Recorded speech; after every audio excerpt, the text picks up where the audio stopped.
IT Radio.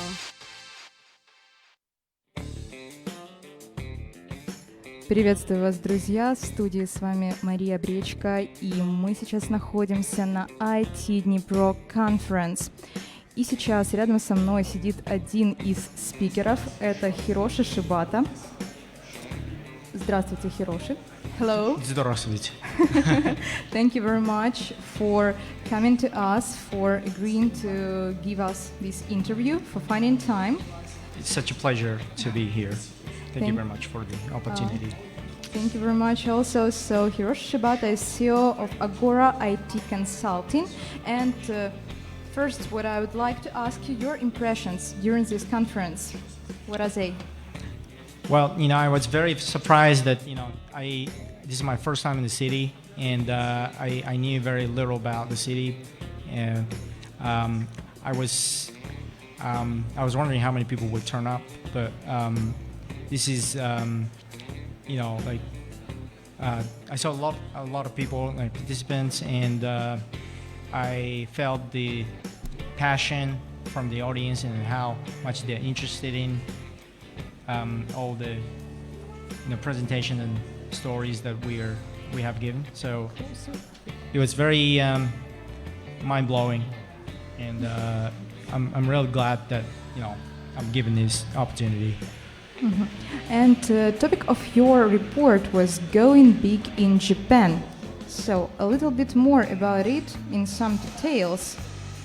What can you tell me, like the main issues? So basically, going big in Japan. So I just named this presentation like that because of the famous 80s song "Big in Japan" by Alphaville, and I thought it was kind of witty to choose that name, but essentially, what it means is that I just choose a theme that how Ukrainian companies can sell the product and solutions to the Japanese market, and this was the kind of the main topic of my presentation. So what are advantages and disadvantages of selling to Japanese market, and do Ukrainian companies feel lack of some maybe skills how to sell products to Japanese market? So first of all, I have covered all these topics, what are the difficulties the Ukrainian company may face when they try to sell those solutions, services to Japanese market. So what are they? This is what I was going to tell you.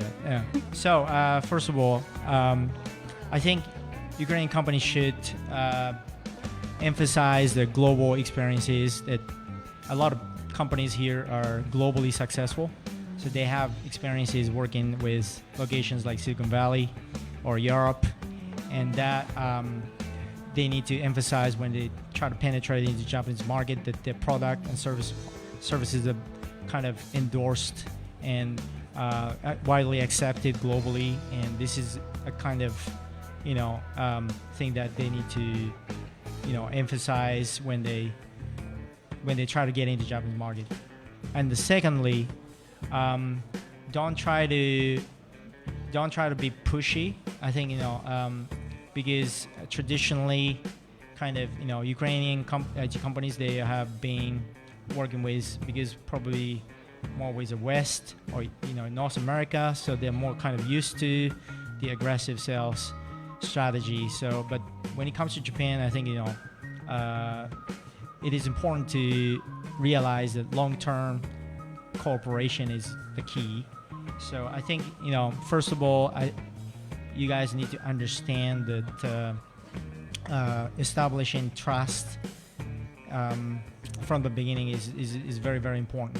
So I think this is the kind of things that I also covered in the presentation, but there are millions of other things that you need to worry about, but especially those two, I think these are kind of key factors that you need to keep in mind. So first of all, selling our goods to Japanese market is about cooperation and maybe people's relations, not only about technology and the main thing about these products, right? Yeah, that is correct. Yeah, so I think the cultural element or factor, I think those are more important than what people may think. So learn a little bit about Japanese culture before you start working with them.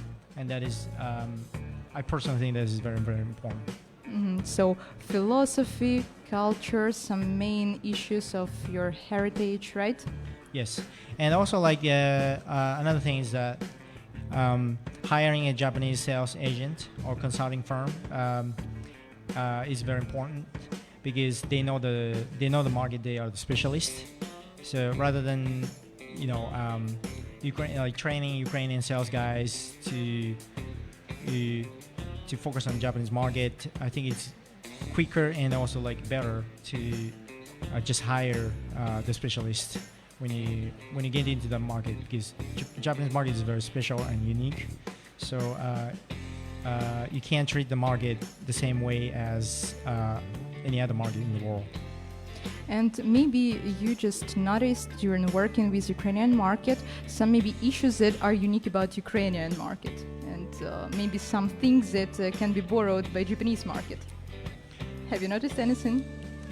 Yes, I think that I noticed certain things. Yes, like because I think this country is still kind of rapidly growing, and not like kind of haven't reached the point that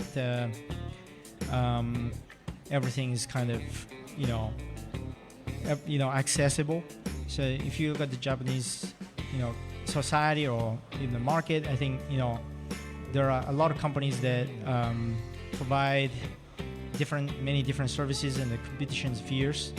However, I think Ukraine, as it's still economically developing, there are a lot of things that still kind of you have to wait till the market is saturated. So those things, I think I would recommend anyone who's never been to Japan, I would recommend them to go and see how the Japanese society works and how the market is, and you might get a lot of inspirations from that country. Like to find it out just from the inside, internally, right? In order to understand it better. Yes, I think it's because for a lot of people here, Japan is really far mentally and geographically. It's very, very far. So just by reading internet articles or watching YouTube videos, it's not going to help. So I think the best way is just to go to Japan and see with your own eyes, what it's like.